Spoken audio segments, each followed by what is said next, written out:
This is the new 2020 Magic Keyboard for iPad Pro. Currently it is on the 2018 iPad Pro 11-inch model, and it really does transform this iPad into a laptop replacement. With one of the best keyboards on the market and a multi-touch trackpad that actually clicks, this really does feel like a MacBook. If you've used that MacBook, then you'll feel at home using this keyboard, with the same methods to swipe across different home pages, just like you would. And even in an app, the same scrolling, going back and going forward. And even simple things like swiping up to go back to the home screen. As well as this, if you swipe up and hold, you get back to your multitasking, where you can then use the gestures again to swipe between them. The keys are absolutely lovely to use.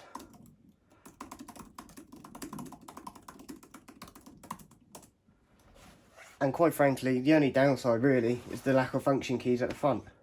But having no volume or brightness adjustment for the backlit LED, it really is otherwise fantastic. I mean, to just flick through, you really do just open up your productivity that much more. To be able to scroll and just flick, it is just like using a MacBook. And every time you scroll over an object, you'll see that it just moves, you just kind of get a feel for it all really. Luckily there is some additional settings in general for your keyboard, as there was before really. Except now you also get the trackpad.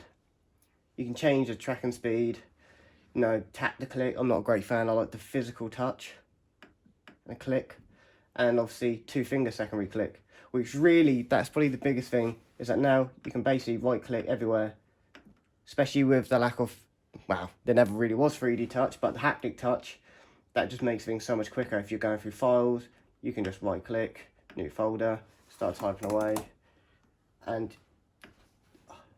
it just becomes that little bit more of a laptop replacement.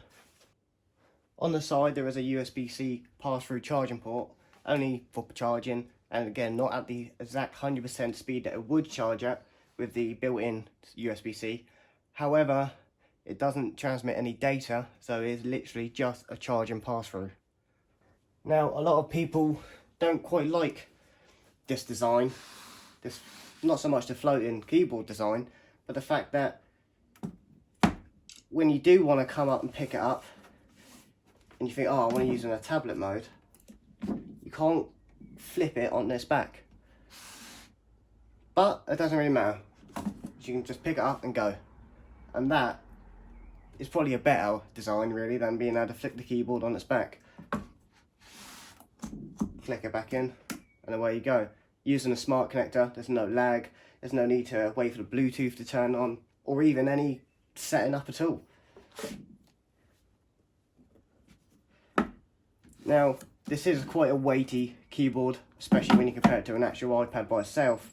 You can always, it's basically doubling your iPad, but that's not necessarily a bad thing, and I'll tell you why. Now, because it's floating design keyboard, as you tilt the screen back, which this is the maximum it will go, if you went any further, the centre of gravity across this will cause it to tip. But as you can see, I can lift it a fair bit and it'll fall back. So this under here is solid. Underneath this almost polymer kind of design, this rubbery feel, it's all structurally metal. Not only does this give it the weight to stop falling back, but also gives it a nice structure, one that won't flex or bend. You could happily pick it up and walk around with it like so. You don't have to worry about that, which is that same high quality that Apple will deliver every time. Now, like I mentioned, this is the maximum angle. You can retract it all the way, and that's basically on the second hinge, the max that will go. Double hinged, obviously here and here for that floating design. And then obviously you can close it like so. Opening it up is like any other really. Comes up, flicks up. It isn't as light as a MacBook, where obviously all the internals of the computing device, in this case this iPad, is all at the top. So if you were to, similar to a MacBook, lift the device up like such, this is now all your weight being pushing up. So there's no being able to lift up with one finger like Apple and many others do, but pushing up the whole device, leaving only just the keyboard at the bottom. You can, however, do it a second way, which is the way I prefer. Having all the weight at the back, just lift the keyboard down. That's not as elegant, is it? Being on a hinge, one of the biggest concerns is the Apple Pencil. Will excessive force cause it to flip back? Now, to be fair, you need a lot of force, but under normal use, it's quite fine really.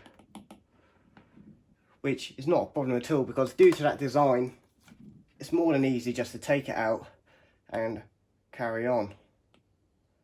Then once you're done, pencil back, click it in, and away you are again really. There's no need to click on a keyboard, wait for the Bluetooth to turn on. With that smart connector, it's instant and you're there. Now, like I did say, this keyboard is backlit and will change depending on the ambient lighting using the sensor that's already in the iPad. And this works absolutely fine. Now, you can manually change it by going into the accessibility of the keyboard, allowing, and then changing it, but it's more hassle than it's worth really. So a part of that is to really just live with it. But like I say, if you're on Netflix, it will turn it off. It knows that it doesn't want to disrupt what's going on the screen. You don't want to be in a movie and everything's lit up still. So it is clever in that sense. And as you just saw, after a little while, it will just turn off. Carry on using it again, they slowly fade back in. It's absolutely fantastic. Now, obviously this uses the power from the smart connector on the actual iPad. So there will be a slight battery decrease, but probably minimal, especially when the LEDs, they're only subtle and they fade away, and it depends on the ambient lighting. So, of course, it doesn't always have to be at full brightness, and therefore it won't always drain your battery. But it is something that you may be a slight concern if you're someone that really needs to stretch out them 10 hours to the full potential.